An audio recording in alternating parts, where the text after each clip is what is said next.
Welcome to another edition of Mr. Walker's Podcast with your host, Mr. Walker. We are rolling. We here. You know, we're not going nowhere. You know, it's moving right along. Let me thank the people that have been reposting my shit. I greatly appreciate it. Even though you came after I sent the message out to Instagram, I greatly appreciate it. It means a lot when people repost things that I say, shit that makes them laugh, thought-provoking things, thoughts, things that I've said, whatever the case may be. Just repost, please. Subscribe to the YouTube channel. It's WTW_NYC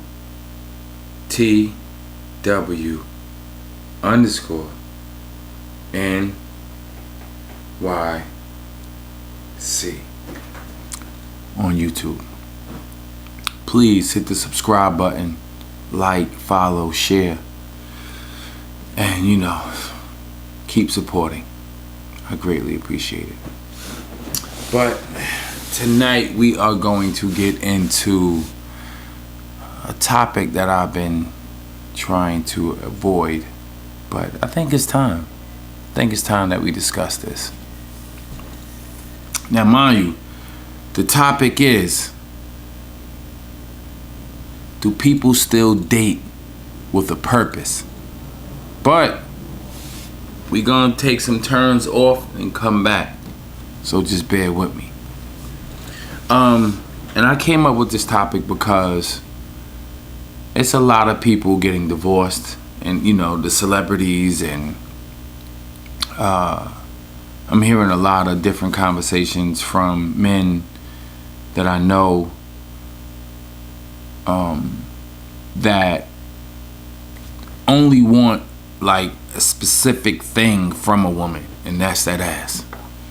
But they have no future plans for her once they get it, or for them once they get that ass. So it just, I got a phone call today that made me think about it, and it was crazy because I was trying to come up with a topic, and then this one hit me, and I'm running with it. So,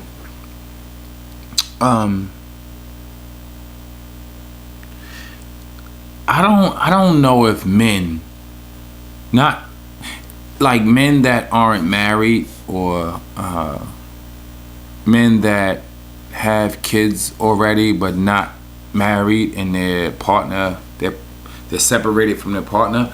I don't know if dating with a purpose is like their number one priority, making you into something other than a fuck. I'm not sure if that's like their number one priority. And I'm not sure why. I mean, I can't speak for every man, but I know that the things that I'm going to say tonight, some men can identify with. And women, if you study this person that you're with, you're fucking, or you're dating, or of, men are case studies. You can't assume because he took the condom off that he's clean, trustworthy, a man's man, or you could even live, by the shit that he's saying. That goes with trustworthy, but you can't assume that. Men are case studies. If you are not studying this man's actions, movements, thought patterns, the way he processed things, you are in a lose-lose situation. You're not gonna get ahead with this man. I'm telling you, and vice versa. And I feel like men study women more than women study men, because he got that ass in a short period of time. And when I say a short period of time, it's probably faster than you expected, right? It's one of those nights where you guys went out and had a great time, but after several phone conversations, and he takes you to dinner, and the next thing you know, you're back at whomever's house, and his or your house or whatever, apartment, whatever, and you're getting fucked. But I'm gonna give y'all something. Y'all probably wanted that, right? You probably wanted that. If he wanted it and you wanted it, then it's a match made in heaven. But if it's another mile on that vagina, and you have visions of, not with this man, but just any man, being married and having kids and being a strong family, why would you continue to put miles on your vagina? Why not go for the gusto? You might be coming off a rebound. You might be. And you might just want to have fun. Girls want to have fun. But why waste any more time? Honestly, like, why waste any more time? For us guys, I feel like a lot of us, not all of us, but a lot of us don't date with a purpose because the end goal isn't that cool. It's not that cool. Being married isn't that cool. Being married with children and not being able to move the way you want to move and do the things that you want to do, it's not that cool. No married man, I haven't met a married man that presented his married life, his whatever you want to call it. He's never presented it to me as if it was the greatest thing that ever happened to him. The men that I know of or know, you always hear things in their story where they're like, I gotta ask my wife.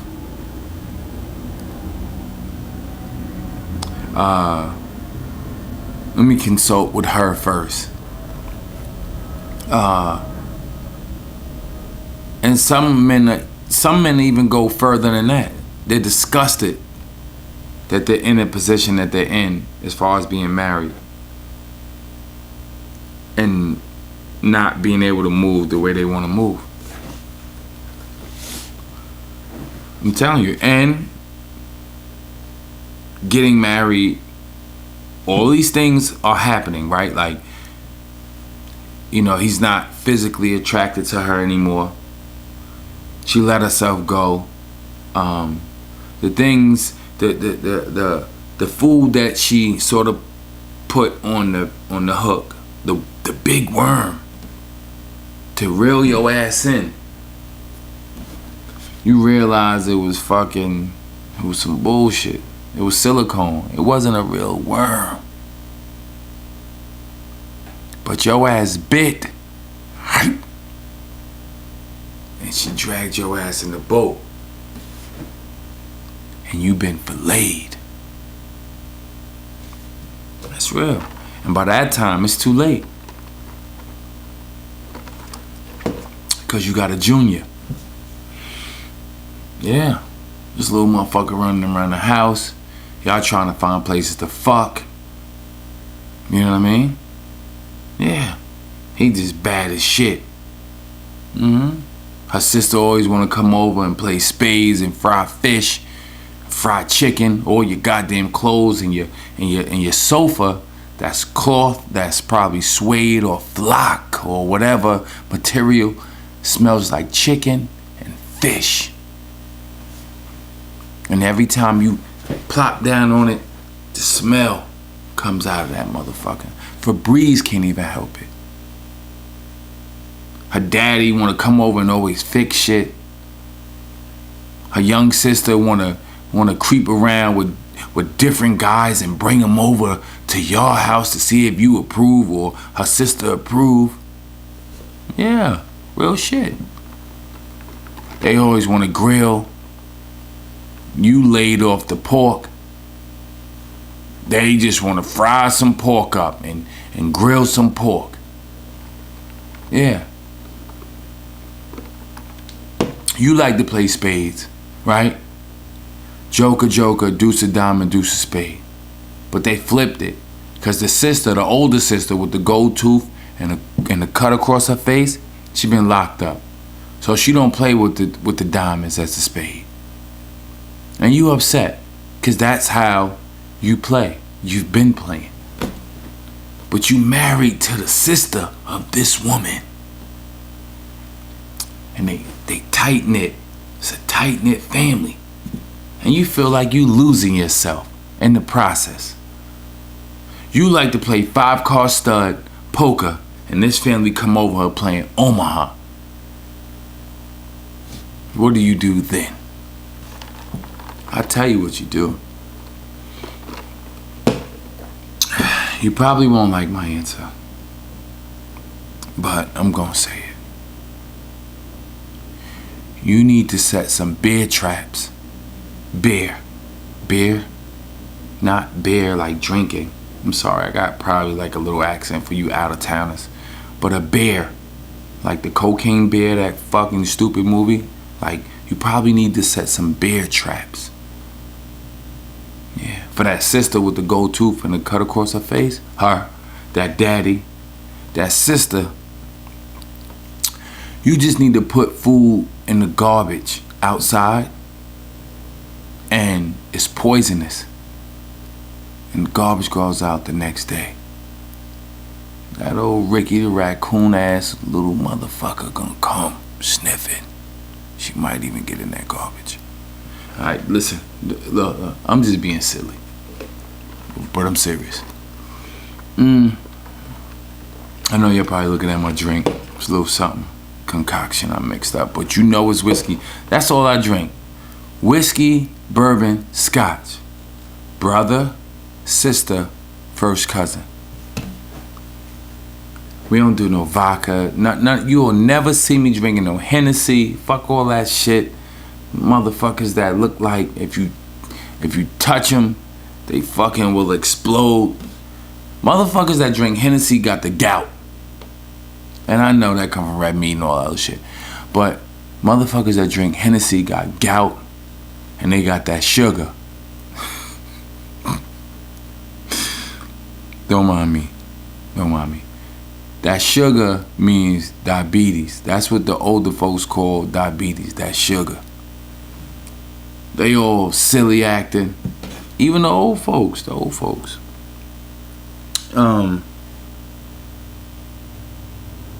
Yeah, listen. I feel like in order for you women to get to a certain point with a man, y'all gotta start listening. Y'all gotta start paying attention to that man. I'm telling you, that's the only way it's gonna work. You are a case study. Why you think he was able to get them panties faster than you probably had in your mind? He studied you. Men are great at studying things. I'm telling you the God's truth. Like we like fucking cheetahs in the wild. I'm telling you, a cheetah will watch its prey, see their movements. He might even attack the first as soon as he see them because he's just thirsty, right? But I bet you the next time he come back, he know how you run. He knows how you zigzag, and he's on that ass. He studied you. And with men, it's the same thing when dating a woman. He watch you get out the car. He watch how you walk. He looking at your Instagram page, seeing how you take those pictures from a different angle. All that shit. He's seeing the comments under. Motherfuckers study you like that. Like you study a guy, guys study you just as well. I'm telling you. He'd dangle the big piece of meat in front of your face, and the big piece of meat is this shit. Jewelry, cars, money, to see if you bite. And if he's smart, he would do it for some time. Because in the beginning you might not bite. You might not. Yeah. I want to see what type of Christmas you want to have. Right? I want to see the gifts that you demand. Yeah, demand. I want to see the conversation that you have with me when we laying next to each other. And you talking about all the gifts that this man got his woman. And how you might like those things. You might not actually say it out your mouth. But in the conversation, if men listen close enough, they can hear. They can hear. Men study women to a T. I'm telling you, like we will break you down. That's why we are able to get that ass as fast as we do. You might not be a whore, but because we wowed you, yeah, nigga pulling the panties to the side. Next thing you know, you got this whole cockosaurus in you. It's a fact. I'm telling you. And women, y'all need to listen to men. If I'm telling you,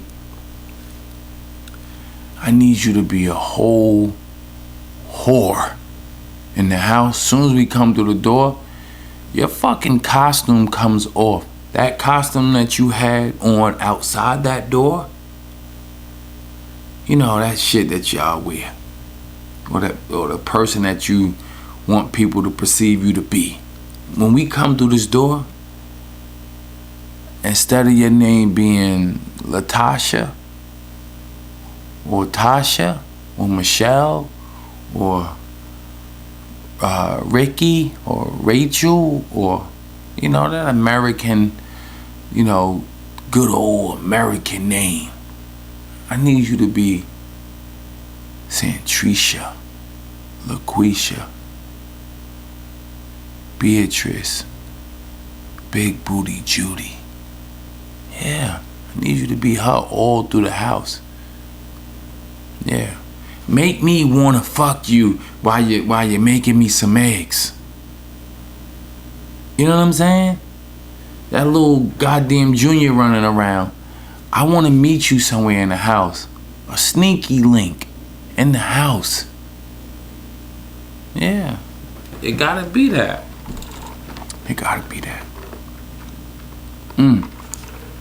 For guys, like, I'm gonna tell you, I'm already feeling the pressure, like going outside the house and trying to make it back to you in one piece. Not even like somebody doing something to me, but just like my mental space, going to work and having to deal with. I can't speak for every man, but I ain't no little guy, and I don't laugh at corny shit. I don't laugh at corny shit. So at work, the people that are above me don't look like me. And if they make a joke, I'm not laughing. If it's corny, I'm not laughing. And sometimes people notice that. I'm already a big guy, big old beard, bald head, and I'm not laughing at your fucking corny jokes. I'm not kissing ass. I'm straight up and down. You understand what I'm telling you? So, to have to like go to work to be that and then be around friends and loved ones outside of work, or come home to have to deal with my lady that I love, right? To switch back into that shit takes a lot. Shit takes a lot. And a lot of people that are above your man that, you know, where he works. A lot of times it's manual labor, and it's probably a guy above him. And men deal with egos, right?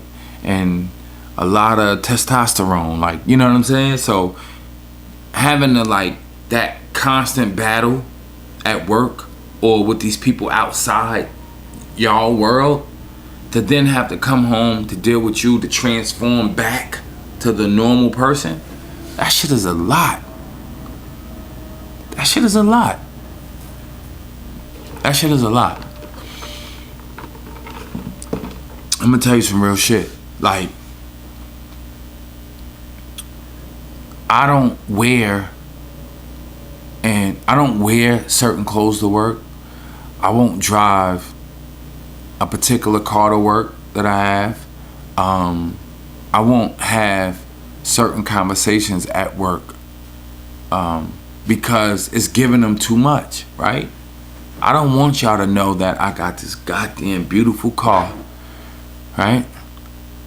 That y'all paid me to have. So I kind of keep my life private because I know that you are already somewhat like intimidated by my big black handsome ass.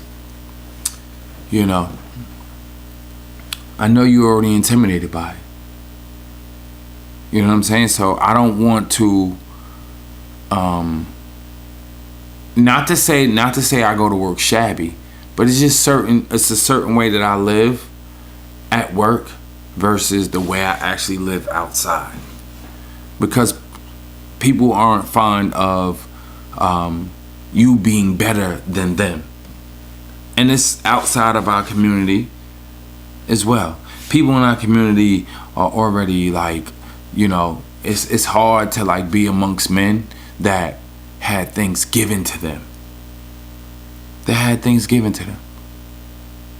Everything that I have, everything that you see me with, I earned it. Hard work and staying focused. Nothing was given to me. Not a motherfucking house that was passed down from aunts, uncles, grandmas, granddads. None of that shit. Everything you see me with, it was hard work. Nothing.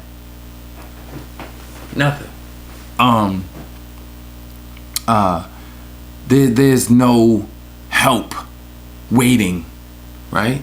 There's no help waiting. Day to day, week to week, month to month, year to year, you gotta figure it out. And it should be like that for a man's man, right? If you wanna be the motherfucking husband, if you wanna be the boyfriend that takes charge and leads, of course, you should have a plan. If all fails, this was going to happen. I'm falling in this realm, in this lane, and I'm going full steam ahead. But also, like, it shouldn't be just a man that has that plan B, right? And in my case, like I said, it's so much shit. Me and my brother started behind the 8 ball. When you see my older brother selling them bikes, when you see my young brother got his own business on the side and works, when you see me in a crib, car, jewelry, whatever, you just know, like, that shit, these motherfuckers got this shit because they are hustlers. Let alone we walkers. But we are hustlers. And we started behind. I have no choice but to go and get it. You understand what I'm saying? And I'm gonna say another thing that's gonna fuck people's head up. And I had this conversation as well. I feel like the time that I spent in the streets, as far as hustling is concerned, helped me. I know what I was selling was the worst shit in the world, right? But it taught me to grind, be an entrepreneur, and it developed that hustler spirit in me, right?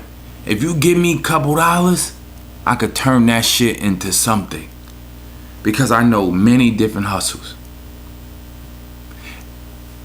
And let alone like when I was fucked up and I needed people help, whether it be women that said I was cute, quote unquote cute, handsome, whatever.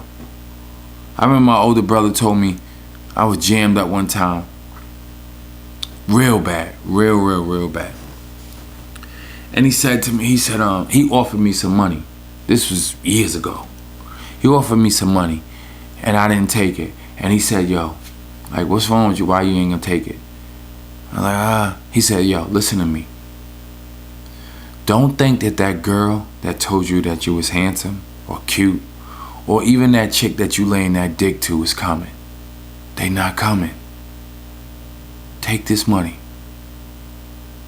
Facts. They didn't come. And I figured it out. But I'm not holding like a grudge towards like those women. You know, maybe they just didn't have the know-how. Like maybe they just didn't know how to help me because I'm so much of a strong man. And we were just fucking. And that was the shit that they were telling me in the midst of us fucking. Oh, you cute, you handsome. You know what I mean? But that's just the talk while I'm looking down in those fucking eyes. Or I'm turning her head around and looking in her face. Or I'm snatching that thing off her back. I'm just saying.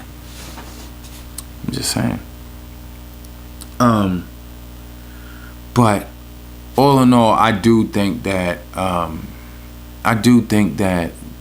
women date with a purpose and men don't.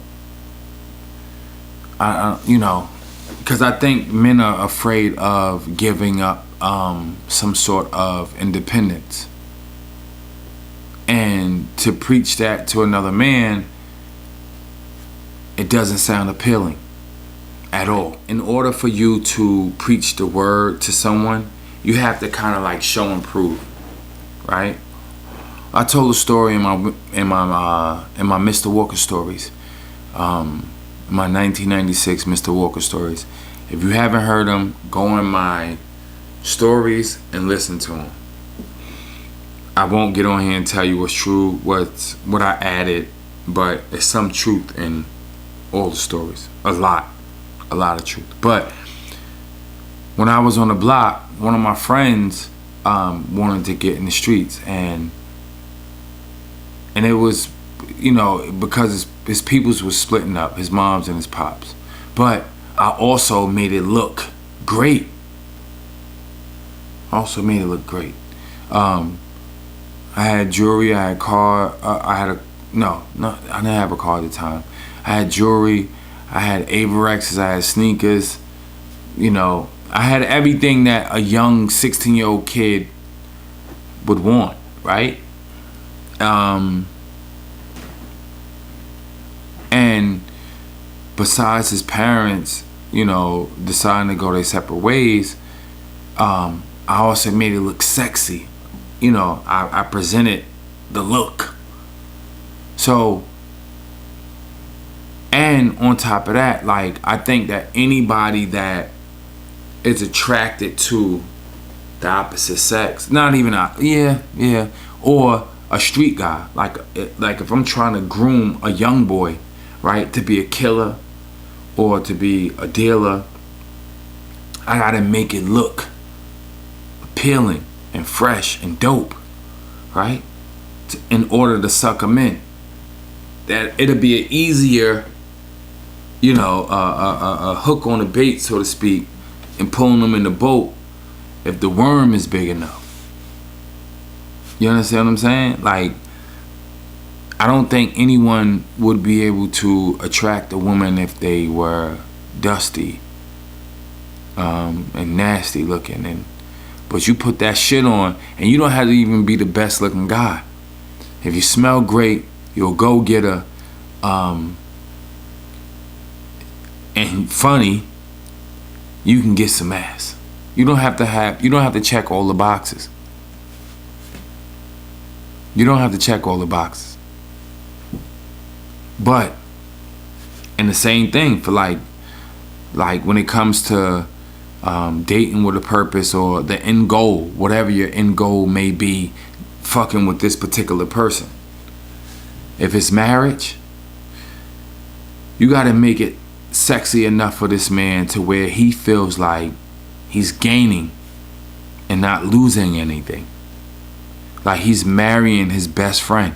And it's not a facade. You're not fronting for him to get him to the altar. And when you get there, once y'all have a baby or y'all get there and you're married, you turn into somebody totally different. The way you got that man is the way you should keep it. At all times. I'm telling you the God honest truth. Or strive or work hard to keep it that way. I'm telling you the God honest truth. If he met you, I know things change. Right? Things change. But you should not go, let's say you wear a 2. You shouldn't then not like settle for a 6. Right? You went from a 2 to a 6 in a few years. You wouldn't settle for a man being up when y'all met to then him being down later on in the years. And I feel like, and I gotta say this too, I feel like men lose their potency, like their that je ne sais quoi, that thing of theirs, that when they no longer have it the way they did in the beginning. And I've seen this personally. When you meet a woman and you up, it's great. Y'all hanging out, you're going to bars, y'all spend a couple dollars, y'all going to restaurants, all that shit. But the day that he falls, it's a little bit of him that gets chipped away. So now the guy that used to be this big is now this big. And I've seen that time and time again. You want this man to be who you want him to be, right? But then you can't fathom him not being that man for a particular time, and you having to take over, or you having to lead, or you having to pick up the pieces. At that point, he a bum ass nigga, or you get tired of paying for shit. Yeah. So, you know, that's the thing as well. Like, you gotta practice what you preach. And everybody has their ups and downs. The same way that you would want to be accepted if you gain weight, if he has to, like, and some women even believe that a man should always lead, like always. You should pay the bills, you should do this, you should do that, you should, when we go on dates, you should pay for them. That's not the case. That shouldn't be the case. Trust me, your mama pulled her weight. Trust me. In the beginning, it was probably something different. But once they settle in, and it's no more me trying to impress you, we are in this. Come on, lady. We a team. We a team. I'm just saying.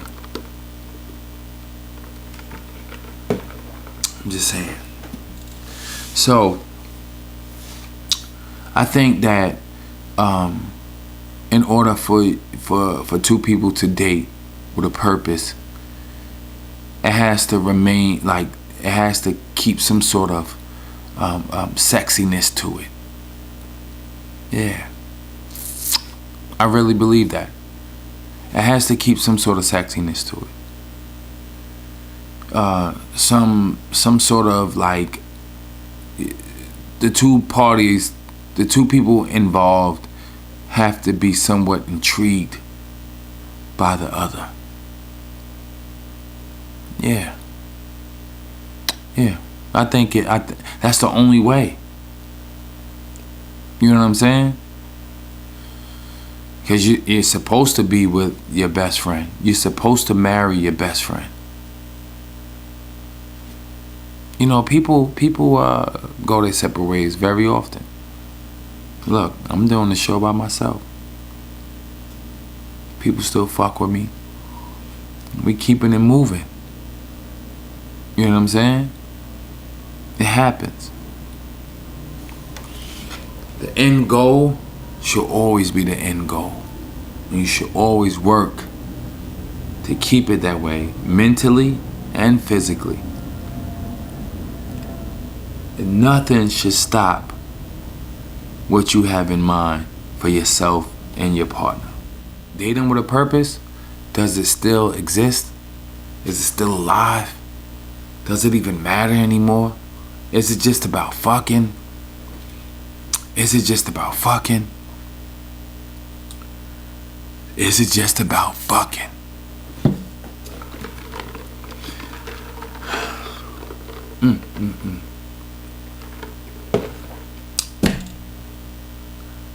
Yeah, that was a good one. I enjoyed it. I hope y'all listening to me. I be saying some shit, right? It's a different perspective. It's a different perspective. I'm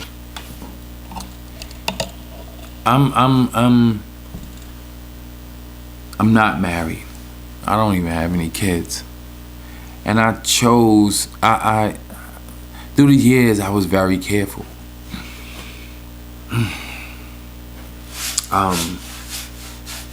Just because some woman told me that she loved me didn't mean that she deserved a baby. Or just because this woman had a fat ass didn't mean that she deserved a baby.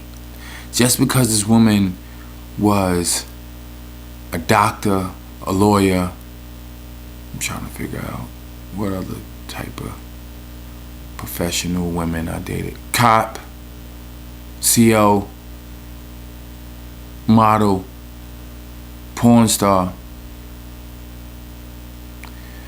Just because that was their profession didn't mean that they deserved a baby. It didn't. I wasn't gassed off how fat your ass was, or how good the vagina was, or how good you could read. Because some people can't read. Some people still read like this. And that's fine for like certain ages, but when you get like my age, take your hand off the fucking page and read that shit to me. But yeah, I it just wasn't. And I had some joints, but I don't feel like everyone deserved a baby. And especially like when I thought about the relationships, like if you ask a woman how many relationships she's been in and she says some type of number, and it's like, damn, like all of those failed? Like all of those failed? All of those men were wrong about you? You got 8 relationships. Out of 8, how many of those men were wrong about you?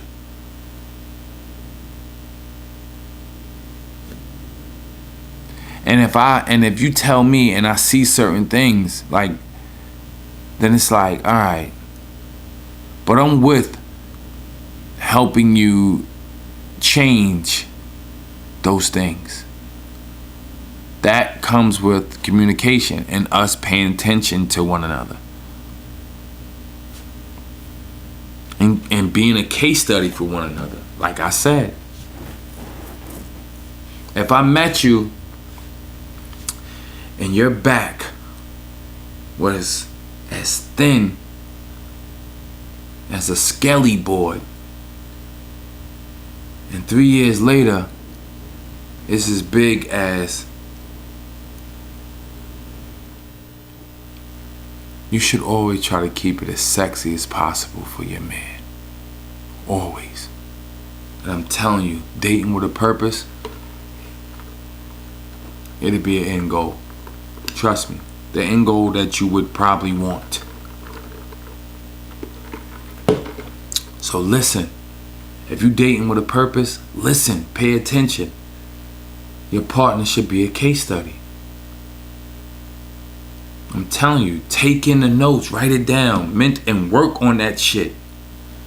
Right? Like you work on putting those fucking lashes on your goddamn eyelids.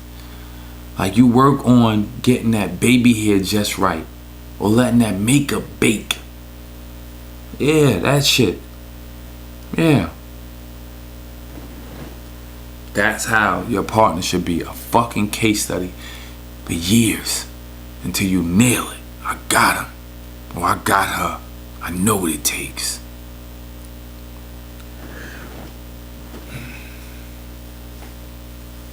Shout out to my girl, Sarah Bella.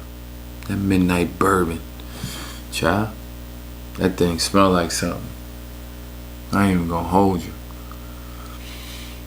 That thing right there smell like something. It does. I love it. And I made it like the official candle for Mr. Walker's podcast. I fucks with Shorty. Nice young lady. She got a great head on her shoulders. She's a hustler. And she got something here. I had that thing burn the other night. I was watching a movie. I had my window open. I could hear the rain. Child. I was watching Love Jones with that shit going. Yeah. It was different. It was different. It's a vibe. You gotta understand it. You gotta get you a Sarah Bella candle. You'll see what I'm talking about.